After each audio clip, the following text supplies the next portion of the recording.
ഞാനൊരു വീഡിയോ കാണിക്കാം. ഈ വീഡിയോയിൽ 2 പേര് ആം റെസ്ലിംഗ് ചെയ്യുന്നുണ്ട്.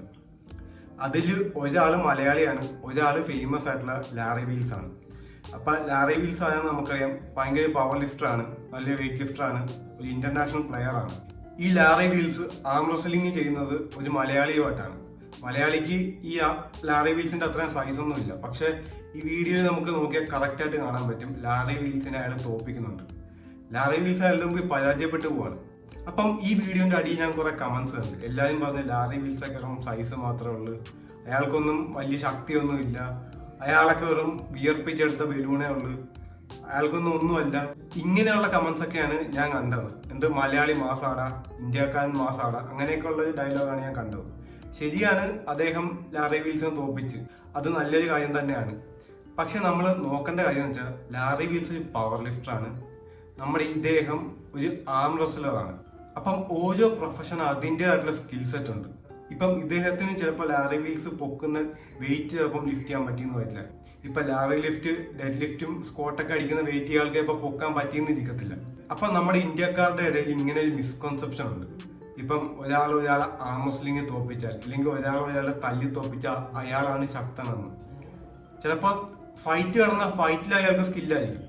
ഇപ്പം ഒരാൾ നല്ല ബോഡി ബിൽഡ് ചെയ്തെന്ന് വെച്ച് ഒരാൾ ബോഡി ബിൽഡിംഗ് കോമ്പറ്റീഷനിൽ ഫസ്റ്റ് അടിച്ചെന്ന് വെച്ചാൽ അയാൾക്ക് ഒരിക്കലും ഒരു ബോക്സിംഗ് ഇറങ്ങി കയറി ഒരു ബോക്സിംഗ് ചാമ്പ്യനെ, അല്ലെങ്കിൽ ഒരു സാധാ ബോക്സിംഗ് ചാമ്പ്യൻ വിടും, സാധാ ഒരു എൻട്രി ലെവൽ ബോക്സറിനെ പോലും അടിച്ചു തോപ്പിക്കാൻ പാടായിരിക്കും. ബോക്സിംഗ് വിടും, ഇപ്പോൾ നാടൻ തല്ലിൽ ഇയാൾ ഈ ബോഡി ബിൽഡർ ഇടി വയ്ക്കാൻ പോയാലും ചിലപ്പോൾ അയാൾ ഇടി കൊണ്ട് ഓടത്തേ ഉള്ളൂ.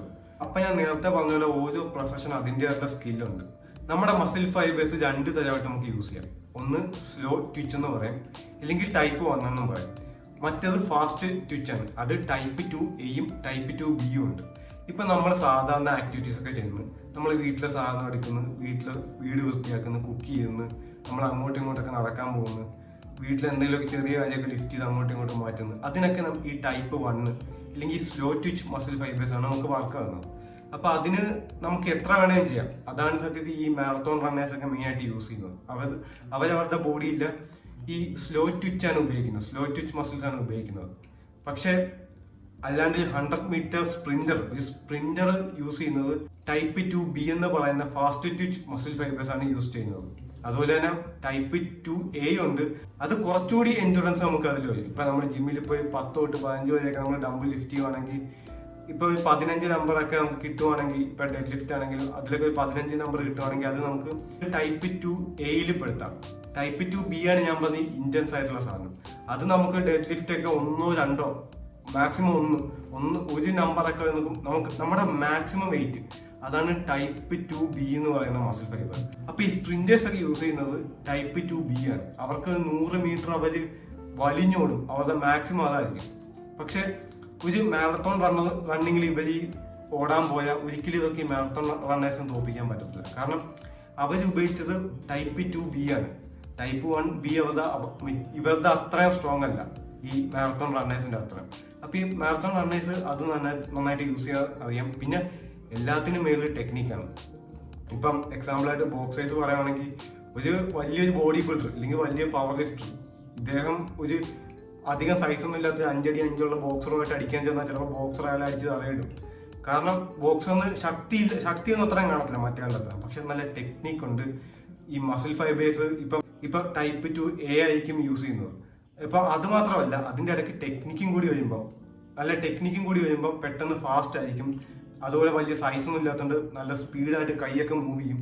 അപ്പൊ അങ്ങനെ വരുമ്പം ഒരിക്കലും പവർ ലിഫ്റ്റർ അത് ട്രെയിൻഡ് അല്ല. പവർ ലിഫ്റ്റർ ആ ഒരു സ്പോർട്സിൽ അത്ര ട്രെയിൻഡ് അല്ല, ഒന്നും അറിഞ്ഞൂടാ. അപ്പൊ പവർ ലിഫ്റ്റേഴ്സിന് ഏറ്റവും കൂടുതൽ അടി കിട്ടാൻ ചാൻസ് ഉണ്ട് അങ്ങനെ ഒരു ഫൈറ്റിംഗ് കോമ്പറ്റീഷനിൽ പോയാൽ.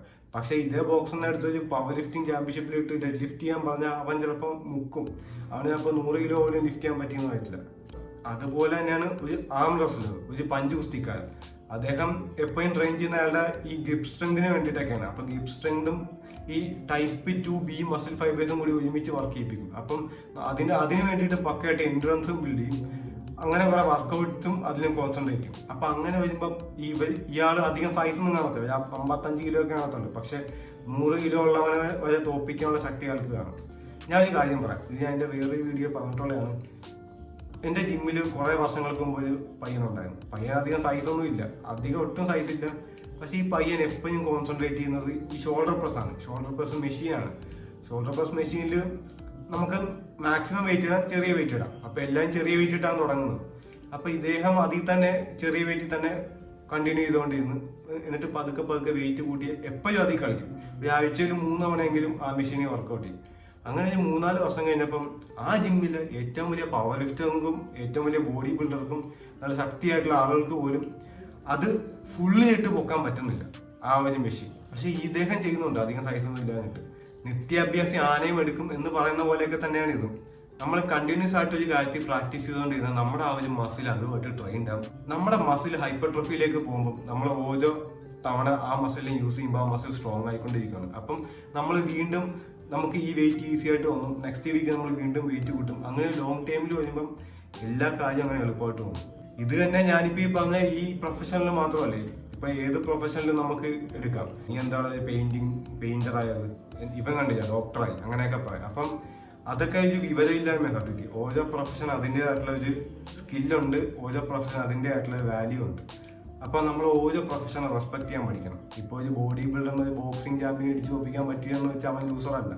ഈ ബോക്സൊന്നും ഒരിക്കലും അവനെ പോലെ വാട്ടർ കട്ടിങ് ചെയ്ത് കുറെ നാൾ സാക്രിഫൈസ് ചെയ്ത് ഒരിക്കലും ആ സ്റ്റേജിൽ പോയി പക്ക ഒരു എസ്തെറ്റിക് ഫിസിക്സ് ഡെമോൺസ്ട്രേറ്റ് ചെയ്യാൻ പറ്റത്തുമില്ല. അപ്പം എല്ലാവരും കൊണ്ടെല്ലാം പറ്റും, പക്ഷെ ട്രെയിൻഡ് അല്ല അത്ര. എല്ലാവരും ഫോക്കസ് ചെയ്യുന്ന അവർക്ക് വേണ്ട കാര്യത്തില്ല. അപ്പം നമ്മുടെ ഇപ്പോഴത്തെ സൊസൈറ്റി ഞാൻ കണ്ടുപോയെന്ന് വെച്ചാൽ എല്ലാവർക്കും എല്ലാം ആവണം. ഒരു സ്ഥലത്ത് എല്ലാവർക്കും കബീബ് ആകണം, അതേ ആൾക്ക് തന്നെ വാറൻ ബഫറ്റ് ആവണം, അതേ ആളുകൾക്ക് മറ്റ് ചിലതൊക്കെ ആവണം, അതേ ആൾക്ക് തന്നെ പവർ ലിഫ്റ്ററും ആവണം. അപ്പം എല്ലാവരും ഒരു ഗോക്കു മെന്റാലിറ്റിയിലാണ്. സത്യത്തിൽ നല്ലതാണെന്ന് വെച്ചാൽ നല്ലതാണ്, ഒരു ജാക്ക് ഓഫ് ഓൾ ട്രേഡ്സ് ഒക്കെ ആവുന്നത് നല്ലതാണ്. പക്ഷെ ഞാൻ എപ്പോഴും പറയുന്നത് നമ്മൾ ജാക്ക് ഓഫ് ഓൾ ട്രേഡ്സിനേക്കാളും നല്ലത് നമ്മൾ എന്തെങ്കിലും കാര്യത്തെ മാസ്റ്റർ ചെയ്യുന്നതാണ്. അതാണ് ഈ പറയുന്നത് jack of all trades masters of none എന്ന് പറയുന്നത്. അപ്പം നമ്മൾ എന്തെങ്കിലും കാര്യം നമ്മൾ മാസ്റ്റർ ചെയ്യാൻ നോക്കുക. നമ്മുടെ സൊസൈറ്റിയിൽ ഇപ്പം ഞാൻ കണ്ടുപോകുന്ന ഒരു ട്രെൻഡാണ് ഇങ്ങനെ. അപ്പം അത്രയുള്ള ഗായ്സ്, ഈ ഒരു മിസ്കൺസെപ്ഷന് വേണ്ടിയിട്ടാണ് ഞാൻ ഈ വീഡിയോ ചെയ്തത്. അപ്പം നമ്മൾ ഓരോ സ്പോർട്സിന് അതിൻ്റെതായിട്ടുള്ള സ്കില്ല് നോക്കി നമ്മൾ റെസ്പെക്ട് ചെയ്യുക. അപ്പം അത്രയുള്ള ഗായ്സ്, നിങ്ങൾക്ക് വീഡിയോ ഇഷ്ടപ്പെട്ടു എന്ന് ചോദിക്കുന്നു. Thanks for watching.